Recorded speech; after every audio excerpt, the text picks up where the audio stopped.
안녕하십니까. 대한민국에서 아이 3명을 키우고 있는 만 38세 청년가장 박정훈입니다.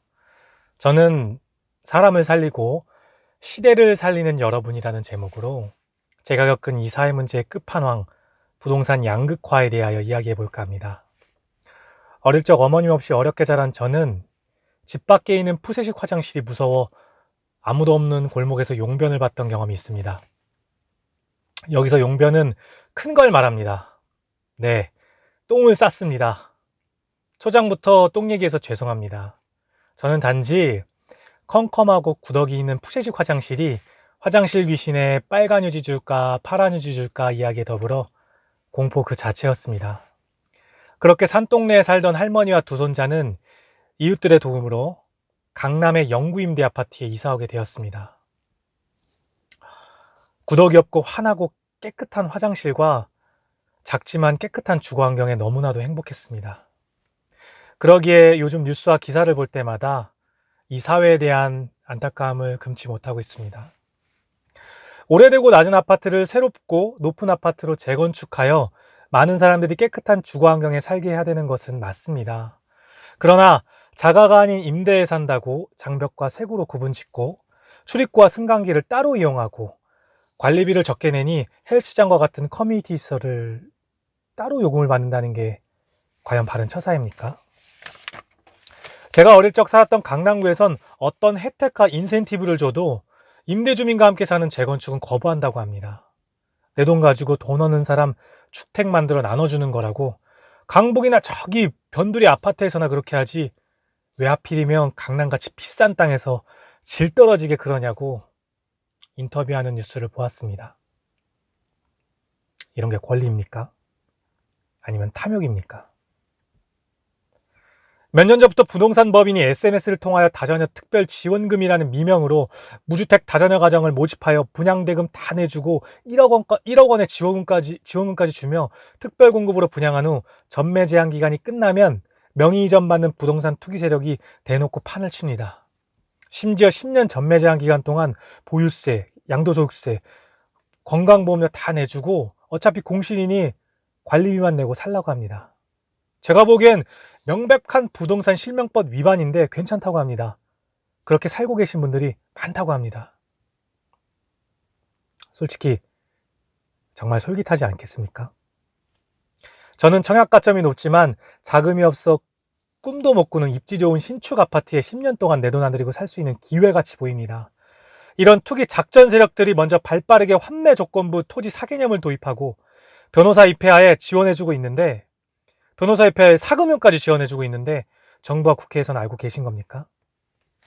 특별 공급 자격이 있으면 뭐합니까? 이미 분양가는 치솟아 있고 잘 사는 부모님의 도움으로 분양받는 이들에 비해 현재의 삶의 여유도 없는 제겐 무용지물일 뿐입니다. 특별 공급 받고 혜택 누리며 잘 사시는 분들이 세종시엔 있다고 합디다. 이제 이념 싸움 그만하시고 아군과 적군을 분명히 하시기 바랍니다. 땅에 떨어진 정부와 국회, 사법부의 신뢰 회복을 위해 정부는 진짜 부동산 적폐 세력을 발본색원해 주시고 열심히 살아온 국민들의 마음을 깊이 이해하여 계층 간 서로 다름을 인정해 주시기 바랍니다. 국회 또한 초당적 협력으로 국민적 대타협을 이뤄내 주시기 바랍니다. 이제껏 생존에 몰두해 이익을 쫓아 살아왔다면 이제는 조금 살만하니 생존 문제를 조금 내려놓고 후손들을 위해 공존의 문화로 나아가야 될 때입니다. 먹고 사는 문제는 내 마음의 수준을 내려놓으면 되지만 우리 아이들에게 이런 계층이라고 포장된 계급 사회를 절대 물려줘서는 안 되기 때문입니다. 아버님, 어머님 호소하겠습니다. 70, 80, 90년대 산업화 민주화 시기 서민들의 주거 안정을 위한 주공 시형 아파트 입주 당시를 떠올려 보십시오. 제가 영구임대 아파트에 이사 왔을 때와 같은 마음일 것 같습니다.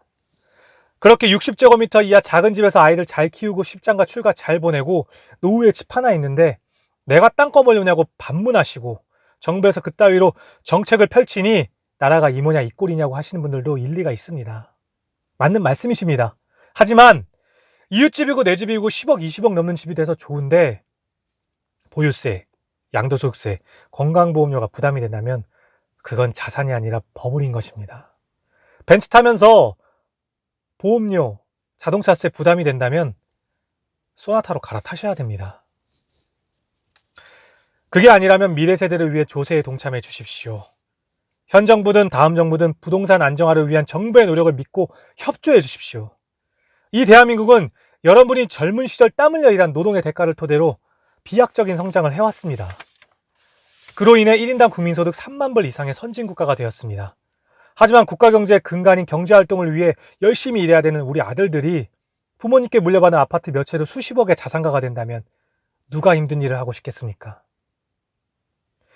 또 2만 불, 만 불 버는 아들들은 언제까지 기회의 사다리 없이 살며 저같이 딸린 식구 많은 아들은 1인당 국민소득이 도대체 얼마여야 되는 겁니까? 전지적 시점으로 이 대한민국을 바라봐 주십시오. 내 자식뿐만 아니라 남의 집 자식에게도 기회와 희망을 주십시오. 이 땅에 투기가 근절되고 이 사회를 저해시키는 막대한 불로소득이 아닌 적절한 시세 차익으로 덕을 세워 주십시오. 끝으로 국민의 대표인 국회의원 여러분, 똑똑한 한 채를 지역구에 두고 살며 나머지 주택은 팔아 먼저 본을 보여줍시다. 우리 아이들은 가르친 대로 크기보다 본대로 큽니다. 초등학생의 장래 희망이 건물주인 이 암담한 사회 변혁을 위해 입법에 앞장서 주십시오. 이제는 모든 양극화의 희생양인 아이들이 계층을 떠나 똑같이 경주할 수 있도록 운동장을 바로 세워 주십시오. 국민 여러분, 사람을 살리고 시대를 살리는 여러분이 되어 주십시오. 감사합니다.